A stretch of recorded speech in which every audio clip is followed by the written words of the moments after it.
What's up, guys? It's Mally Rojo here with another rookie report. This one for week 6.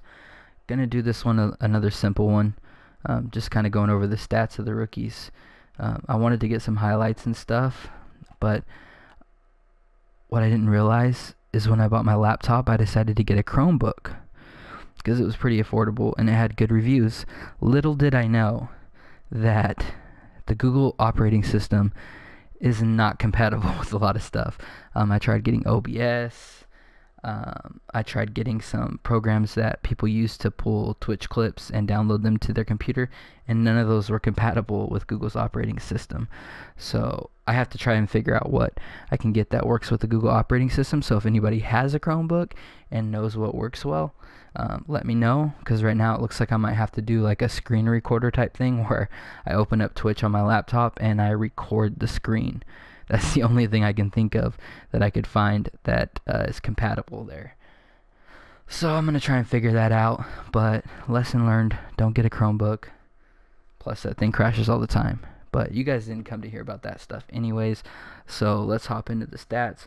We got a mix here. We got some defensive players and some offensive players on the top 5 this week. Now that we kind of got caught up with weeks 1 through 5 of what rookies have been, showing up, we're just going to keep it to a top 5 on a weekly basis now.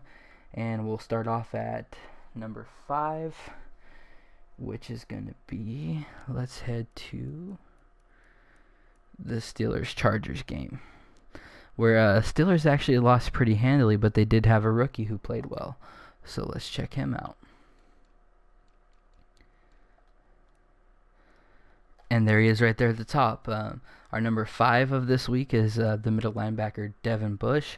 He had 4 solo tackles, 4 assist tackles for 8 tackles total, 2 tackles for loss. He had an interception that he took for a couple yards. And he had a fumble recovery that he took for 8 yards. So yeah, he had a pretty good week. Like I said, this week was kind of a slow week. It was mostly defensive guys on the list. We didn't have a ton of standout guys this week, but not a bad showing from Bush. I didn't get to watch any of this game. I missed this one, but I know he's competing over there. They still have Shazier on that Pittsburgh team. So even though they got this young standout guy with a ton of speed, he is competing with Ryan Shazier, being pretty nice. So I'm sure they're splitting some work there. I don't know how he's moving him around and adjusting them, but I know Devin Bush, one of the fastest linebackers in the game, 91 speed, so he can definitely do some big things. And unfortunately, I can't comment too much other than that because I didn't get to watch this game, but he will be a guy to look out for, and we'll head over to number 4, which is going to be another defensive guy. And we are going to head over here to... Sorry, let me find this bad boy. Where are we at? There we go. Panthers, Buccaneers.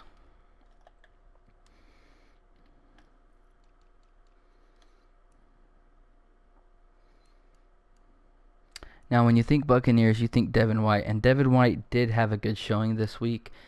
He didn't make the top 5. He had a ton of tackles.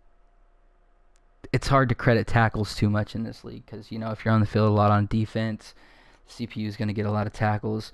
So I give interceptions and sacks and fumbles and stuff like that a little bit more credit than just a solo tackle.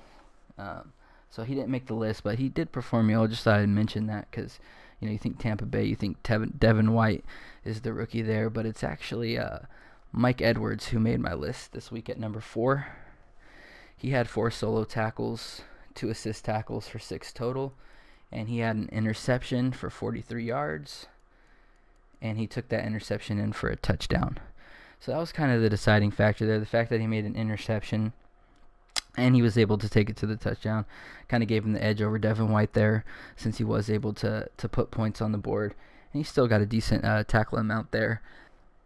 And Mike Edwards has been playing well in our week 1 through 5 review. He made that one too. He was one of the guys we mentioned as a safety that was stepping up. So he's been doing this on a weekly basis, getting interceptions, and I think he's taken more than one to the house. So he's doing a big thing. This is another game I did not get to watch, so I can't really comment on the play or the user play, but he's definitely as we can tell, being on the week 1 through 5 and now making our list again this week on week 6, he's definitely a name to watch out for.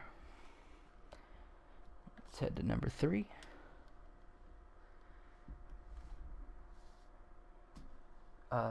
Number 3 is once again a defensive player. So you know those two offensive players are going to be up there at the top that we mentioned. Number 3 is, we're going to head to the Packers game.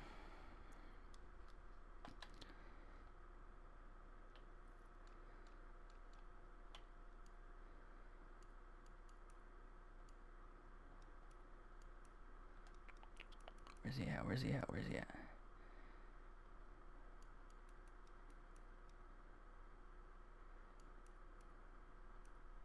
There he is. He's way down there because he wasn't high on the tackles. He didn't have a lot of tackles. He was 1 solo tackle, 2 assist tackles for 3 total tackles. But he did have 1 interception for 58 yards that he took for a touchdown. You could argue that him and Mike Edwards were kind of neck and neck this week. Savage had less tackles, but he had a little bit longer of an interception that he took for a touchdown. And I actually did get to watch some of this game, and I saw this interception, and that's what kind of made me give him the edge over Mike Edwards. And maybe that's unfair since I didn't see Mike Edwards' game, but I did see this one. I thought it was a really good play. Wooka was using Savage, and he just sniffed out this route. And he's playing Finn, a really good coach. He doesn't make a lot of mistakes, especially this year in the Madden 20 cycle. He hasn't thrown a ton of interceptions. He's really smart with the ball. He knows where to place it to where the defensive guys can't get to it. So getting an interception against him doesn't come easy. And he had 3 this game, which is the most that he's had on the season. And I think there's only one other team that he played that's even had interceptions against him prior to this game, and that was when he played Mike, the Chiefs user. He had a couple picks over there.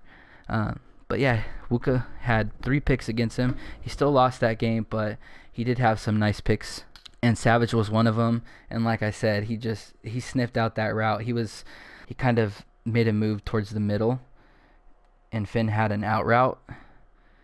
And when he kind of made that move to the middle, he thought he had the out route, but Wooka quickly adjusted, and right after taking a step towards the middle, he flew right back the other way towards that out route, and he just sniffed that thing out, stepped in, grabbed the pick, fell to the ground, and the tight end was actually right there and almost could have got him down by contact, but it kind of went wonky on the user right there with Finn, and he missed the contact, and so Savage was able to pop up on his feet, and he ran it 58 yards for a touchdown. So yeah, it was a really nice play. He had a few good interceptions in that game.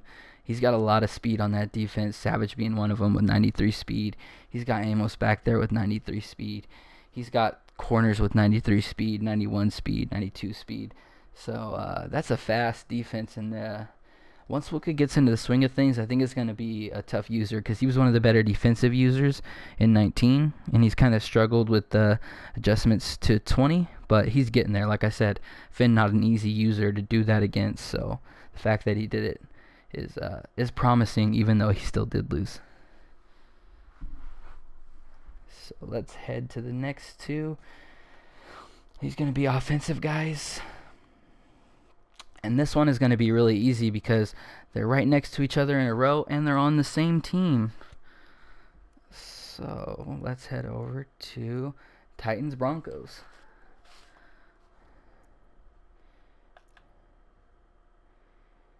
And in this game we have, at number 2, we have the tight end Noah Fant, the rookie for the Denver Broncos. He went 3 for 98 and a touchdown.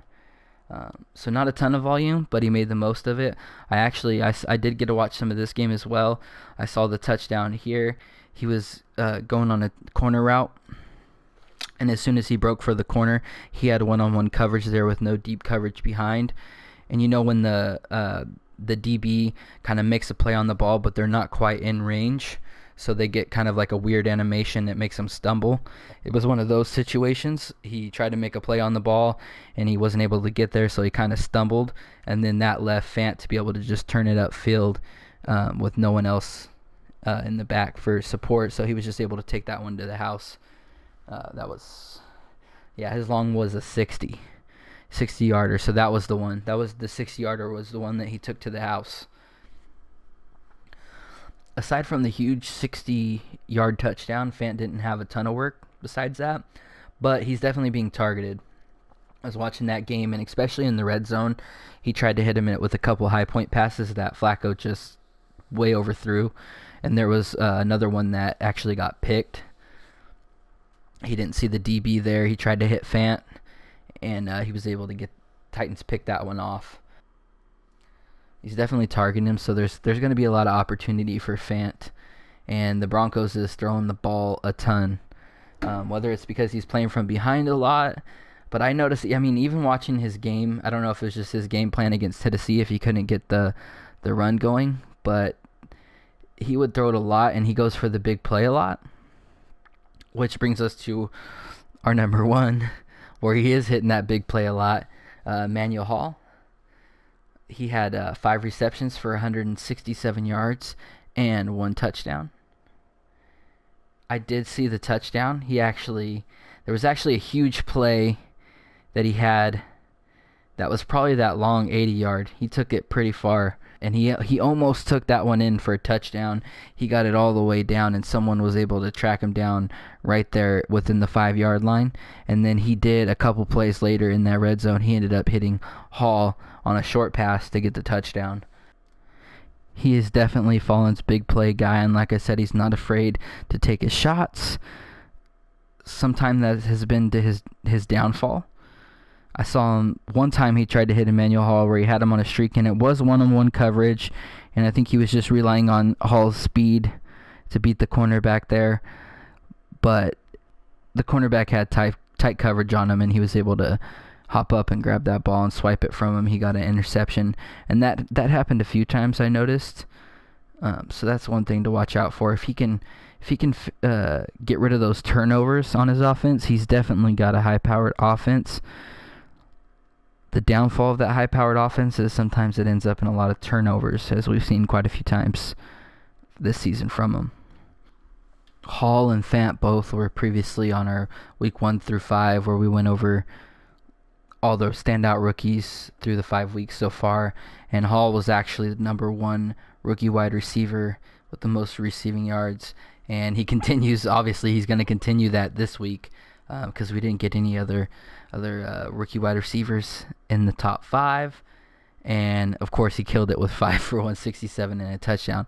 Of course, Fant was one of those guys. He was a top 3 tight end. He was number 1 for the rookies and top 3 overall. And Hall was he was top 5 of all wide receivers total too. So he might even, we can actually go check that out, because he might be a top 3 of all wide receivers now, if not 1.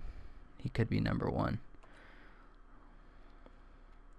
You know what? Let's not check that because I'm a little bit behind. We're all the way into week 8, so that's not going to matter anyways. I don't want to spoiler alert week 7, so we'll hold off on that. But I think he's like top 3, but we'll check that out in a later episode.